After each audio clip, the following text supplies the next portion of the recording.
Hello friends, आप सभी को मेरी तरफ से नमस्कार और इस यूट्यूब चैनल पर आप सभी का हार्दिक स्वागत है।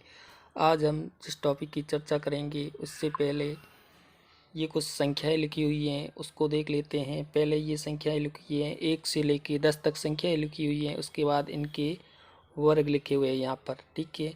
उसके बाद ये 11 से लेकर 20 तक संख्याएं लिखी हुई है और उसके बाद इसके वर्ग लिखे हुए हैं, ठीक है। 1 का वर्ग 1 हो गया, 2 का वर्ग 4 हो गया, 3 का वर्ग 9 हो गया, 4 का वर्ग 16 हो गया, 5 का 25 हो गया, 6 का 36 हो गया, 7 का वर्ग 49 हो गया, ठीक है। 8 का वर्ग 64 और 9 का 81, 10 का 100 हो गया। इसी प्रकार 11 का वर्ग 121 हो गया और 12 का 144 वर्ग होता है और 13 का 169 हो गया, ठीक है। इस प्रकार ये वर्ग लिखे हुए यहाँ पर 20 तक, 20 का वर्ग 400 हो गया, ठीक है। तो इस प्रकार हम देख रहे हैं कि 1 से 10 तक जब हमने वर्ग लिखा संख्याओं का तो हमें एक अंक प्राप्त हुआ, एक अंक प्राप्त हुआ, ठीक है। उसके बाद 4 प्राप्त हुए, 4 के बाद 9, 9 के बाद एक अंक इसमें 6 मिला, ठीक है। 6 के बाद 5 मिला, उसके बाद तो यानी कि हमें एक मिला, 1 के बाद 4 मिला, 4 के बाद 9 मिला, ठीक है। 9 के बाद 5 मिला, 5 के बाद 6 मिला, ठीक है। तो इसमें 1 मिला, 2 नहीं मिला, 3 नहीं मिला, 4 मिला, ठीक है। 5 मिला, 6 मिला, 7 8 नहीं मिला, 9 मिला, यानी कि ये टोटल 5 अंक मिले, 1 4 9 5 और 6। तो इस अंकों के आधार पर हम एक निष्कर्ष पर पहुंचते हैं। वो निष्कर्ष ये है जिसमें हम पढ़ रहे हैं अभी टॉपिक, वो देख लेते हैं कि कौन सा टॉपिक है। टॉपिक है वर्ग और वर्गमूल, वर्ग और वर्गमूल टॉपिक है। इसमें हमने इस पीछे जो पढ़ा था इसके आधार पर हमने एक निष्कर्ष निकाला है कि यदि एक संख्या जिसमें जो इकाई का अंक होता है 0 हो, 1 हो, 4 हो, 5 हो, 6 हो या 9 हो तो वह एक क्या होगी, पूर्ण वर्ग संख्या होगी। इकाई का अंक क्या होना चाहिए, 0 1 4 5 6 या 9 हो तो वो एक पूर्ण वर्ग संख्या होगी। तो एक तो ये फैक्ट निकाला हमने। दूसरा, पूर्ण वर्ग संख्या इकाई का अंक 2 3 7 8 नहीं होगा, यानी कि ये जिनके पीछे 4 अंक होते हैं 2 3 7 8 वो संख्या पूर्ण वर्ग संख्या नहीं होती है। ये भी ध्यान रखना है कि जिस ऐसी संख्या जिनके इकाई के स्थान पर 2 3 7 8 हो वो पूर्ण वर्ग संख्या नहीं होती है। इसमें यह भी ध्यान रखना है कि अगर इकाई के स्थान पर 0 हो, 1 हो, 4 हो, 5 हो, 6 हो, 9 हो तो भी दोनों अंक यानी कि दाही का अंक भी अगर विषम होता है तो फिर पीछे ये संख्याएं हो तो भी वो पूर्ण वर्ग संख्या नहीं हो सकती।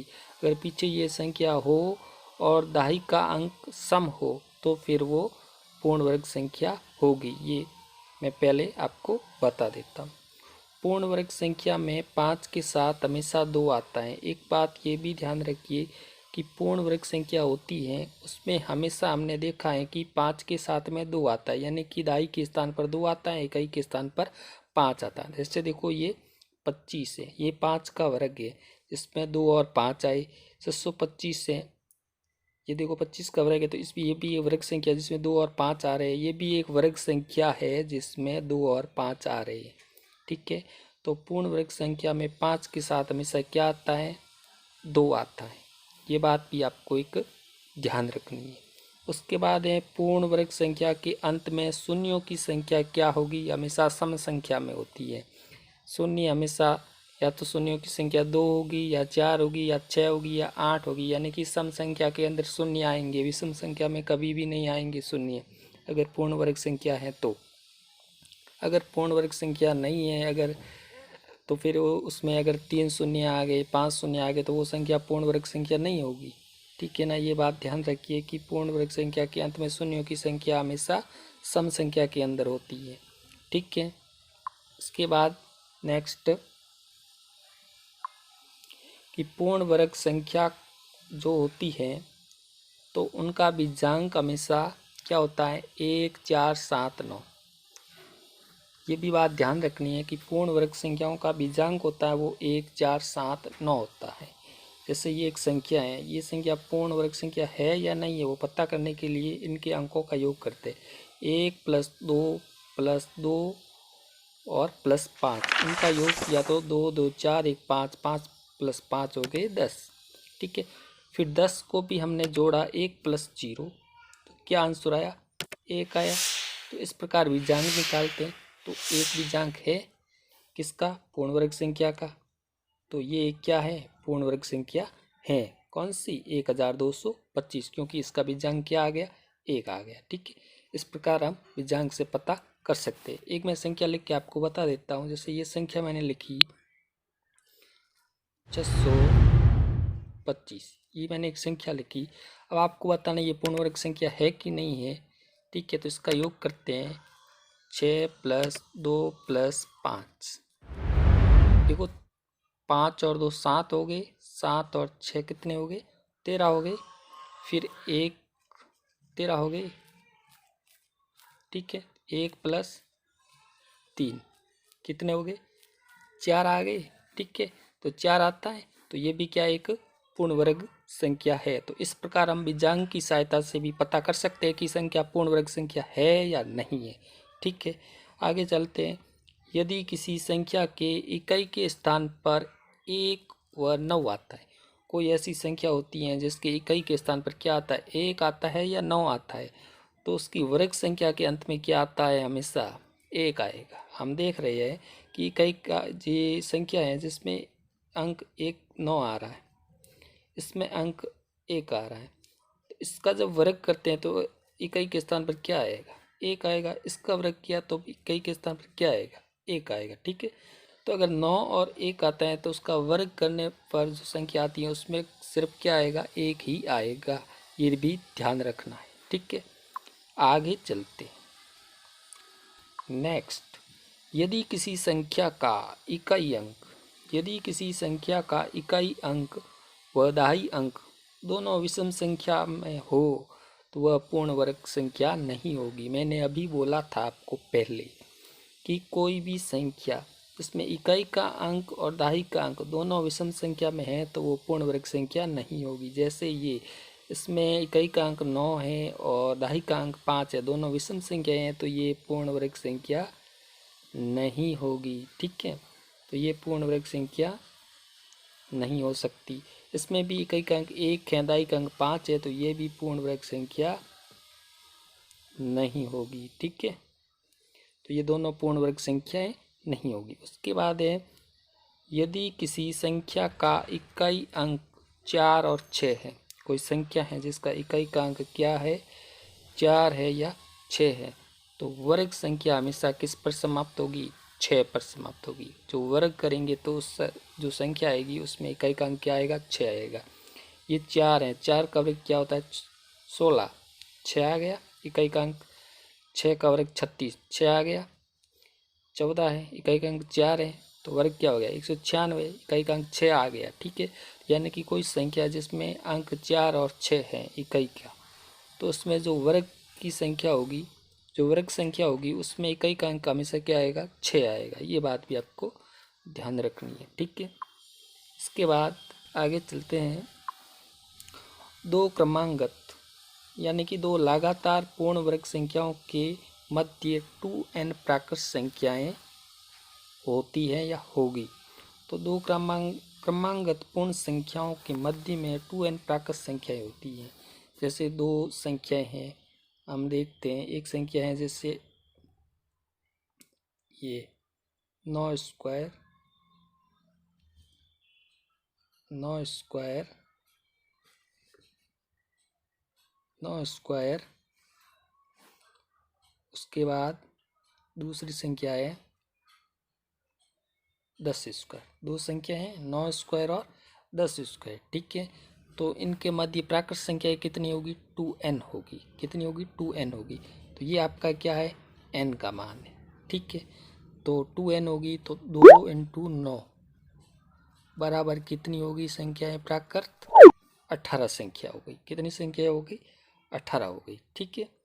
उसके बाद है, यदि एक प्राकृत संख्या है जो n स्क्वायर से n प्लस 1 स्क्वायर तक कुल कितनी प्राकृत संख्याएं होगी? वो होगी 2n प्लस 2 होगी। तो ये तो इनके बीच में प्राकृत संख्या कितनी होगी? वो थी 2n, और n स्क्वायर से n प्लस 1 स्क्वायर तक कुल कितनी प्राकृत संख्याएं होगी तक? तो वो होगी 2n प्लस 2 होगी। ठीक है। तो यही मान हम लेते हैं। एक तो n का मान 9 लिया मैंने, तो यहाँ पर देख लीजिए 9 स्क्वायर। ठीक है। उसके बाद 9 स्क्वायर से n प्लस, यानी कि 9 प्लस 1 स्क्वायर, इनके बीच में प्राकृत संख्या कितनी होगी? तो ये 2n, n का मान कितना? 9 है, तो 2 इंटू 9 प्लस 2, यानी कि 9 दूनी 18, 18 प्लस 2 कितने हो गए? 20। कितनी संख्या आएगी? 20 संख्याएं आएगी। ठीक है। तो इस प्रकार हम इसको सरल कर सकते हैं। आगे चलते हैं। पहली n विषम संख्याओं का योग n स्क्वायर होता है। क्या होता है? n स्क्वायर होता है। पहली n विषम संख्याओं का योग क्या होता है? n स्क्वायर होता है हमेशा। क्या होता है? n स्क्वायर होता है। देखिए 1 प्लस 3 प्लस 5 संख्याएं कितनी है? 1 2 3, 3 संख्या है, तो 3 स्क्वायर, 3 का स्क्वायर करने पर कितने आते हैं? 9 आएंगे। ठीक है। सीधा हम कर सकते हैं। इसमें संख्या कितनी है? 1 2 3 4, चारों क्या है विषम में, तो 4 स्क्वायर, 4 स्क्वायर का कितना होता है मान? 16 होता है। ठीक है। तो इस प्रकार हम हल कर सकते हैं। एक और संख्या हम ले लेते हैं, जैसे 1 प्लस 3 प्लस 5 प्लस 7 प्लस 9, ये संख्या कितनी होगी? अब इनका योग करना है मेरे को। तो 1 2 3 4 5 संख्या हो गई, तो 5 का स्क्वायर कितना हो गया अभी? 25। तो इसका आंसर कितना आया? 25 आया। आप जोड़ के देख लीजिए, 9 और 7 कितने हो गए? 16 हो गए। 16 और 5 कितने हो गए? 21 हो गए। 21 और 3 24, 24 और 1 25 हो गए। ठीक है। ऐसे जोड़ने से मैंने सीधा कर दिया। ठीक है। उसके बाद है क्रमांगत प्राकृत संख्याओं का योग क्या होता है, वो देख लीजिए कि 5 स्क्वायर है। ठीक है। बराबर कितना दे रखा है? 25, क्योंकि 5 का वर्ग कितना होता है? 25 होता है। ठीक है। तो 25 को दो ऐसी संख्याओं में बांटना है कि इनका योग क्या हो जाए, दोनों को जोड़ने पर योग क्या आ जाए? 25 आ जाए। तो जैसे 12 और 13 को जोड़ने पर क्या आते हैं? 25 आते हैं। ठीक है। इसको कैसे बांटते हैं वो भी आपको बता देते हैं। जैसे 11 स्क्वायर बराबर 121 आए। ठीक है। क्योंकि 11 का वर्ग कितना होता है? 121 होता है। अब यहाँ पर 121, यानी कि ऐसी कौन सी दो संख्या होगी जिनको जोड़ने पर योग कितना आ जाए? 121 आ जाए। तो इसके लिए आपको एक फॉर्मूला होगा, वो होगा, जैसे ये 12 कैसे आए मैं बता देता हूँ आपको। ये 12 आए थे कि 12 स्क्वायर माइनस 1/2। नहीं, यहाँ पे आएगा आपके, 1 मिनट, यहाँ आएगा आपके 5 स्क्वायर। ठीक है। 5 स्क्वायर माइनस 1/2। ठीक है। तो इसको जब सरल किया तो 5 पंजे 25, 25 माइनस 1/2, तो 25 में से 1 गया, कितना बचा भाई? 24। 24 में 2 का भाग दिया, कितना आंसर आएगा? 12। तो ये इस प्रकार क्या आए? 12 आ गए। ठीक है। इसी प्रकार 13 कैसे आए वो भी आपको मैं बता देता हूँ। 13 कैसे आए? ठीक है। 13 देख लीजिए। 13 आए आपके, इसका फॉर्मूला हो गया 5 स्क्वायर प्लस 1/2। तो 5 का 25 प्लस 1/2। ठीक है। 25 और 1 कितने हो गए? 26। 26 में 2 का भाग दिया, कितने आए? 13 आ गए। ठीक है। इस प्रकार ये 13 आए। अब हमें ये पता करना है कि इसमें 121 दिया हुआ है, इसमें कौन सी दो संख्याओं को जोड़ने पर ये आते। तो ये इसमें एक फॉर्मूला होता है वो फार्मूला होता है कि n स्क्वायर माइनस 1/2 और दूसरा होता है n स्क्वायर प्लस 1/2। ये दो फार्मूले आपको इसमें याद रखने हैं। ये दो फार्मूले, एक तो n स्क्वायर माइनस 1/2 और n स्क्वायर प्लस 1/2। ठीक है, इन दो फार्मूलों के आधार पर हम ये याद कर सकते हैं। तो इसमें मान दोनों संख्याएं मैं याद करता हूँ। तो एक में लिखूँगा 11 स्क्वायर माइनस 1/2। ठीक है, तो 11 का स्क्वायर हो गया 121। 121 में से एक घटाया तो 120। 120 में 2 का भाग दिया तो 2 एकम 2, 2 छक्के 12। तो एक संख्या आ गई 60। दूसरी क्या आएगी वो देख लीजिए। 11 स्क्वायर प्लस 1/2। ठीक है, तो 11 का स्क्वायर 121, 121 और 122। 122 में 2 का भाग दिया, 2 एकम 2, 2 छक्के 12, 2 एकम 2, यानी कि कितनी आई 61। तो ये दो संख्याएं हैं, इनको जोड़ने पर 121 आते हैं। देख लीजिए, एक हो गया 6 और 6 12 हो गए। ठीक है, 60 प्लस 61। तो इस प्रकार हम इसको हल कर सकते हैं। ठीक है, तो इस प्रकार हमने इसको हल किया। आगे चलते हैं। आगे दिया हुआ है कि दो क्रमांकगत सम या विषम संख्याओं का गुणनफल। दो क्रमांकगत सम या विषम संख्याओं का गुणनफल कैसे याद करते हैं। देखो, ये 11 × 13, इनका योग कितना दिया हुआ है 100, गुणा कितना दिया हुआ है 143 दिया हुआ है। ठीक है, तो ये एक हमने गुणा किया तो 143 आए। टाइम लगा। सीधा कैसे याद करते हैं, 12 का वर्ग कितना हुआ 144 होता है 12 का वर्ग, माइनस 1, ये आगे 143। ऐसे याद कर सकते। इस प्रकार जैसे इसका गुणनफल कितना होता है मेरे को याद नहीं है। ये कैसे आया, देखो 45 माइनस 1 है, 45 प्लस 1 है। एक सर्वसमीका होती है, आपको पता है कि a माइनस बी और a प्लस बी हो, a माइनस बी और a प्लस बी हो तो यहाँ बनता है a square minus B square. तो इसी फॉर्मूले के आधार पर ये बना हुआ है और ये बना हुआ है। ठीक है, इसी फॉर्मूले के आधार पर ये दोनों बने हुए।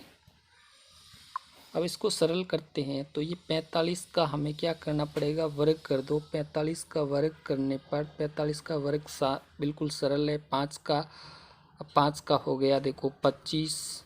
उसके बाद इससे एक अधिक हो गए 5, 5 और 4 को किया तो आपके आ गए 20। ठीक है, इससे एक अधिक करके गुणा कर दो तो 2025 हो गया 45 का वर्ग। ठीक है, तो 2025 में से एक घटा दो तो 2024। ये आ गया इन दोनों को गुणा करने पर आंसर। ठीक है, तो नहीं तो गुणा करते तो टाइम लगता। मैंने सीधे बिल्कुल सिंपल तरीके से आपको समझा दिया कि इनको गुणा करने पर कितने आंसर आते हैं। ठीक है, तो इस प्रकार हमने इनको गुणा करके समझा दिया है। अब आप देखिए कि वीडियो आपको कैसा लगा, समझ में सारे क्वेश्चन आए होंगे आशा करता हूँ। वीडियो को सब्सक्राइब कीजिए, लाइक कीजिए और दोस्तों के साथ शेयर कीजिए। इसी के साथ मैं आपसे विदा लेता हूँ। एक नई वीडियो के साथ फिर हाजिर होऊंगा। धन्यवाद। जय हिंद, जय भारत।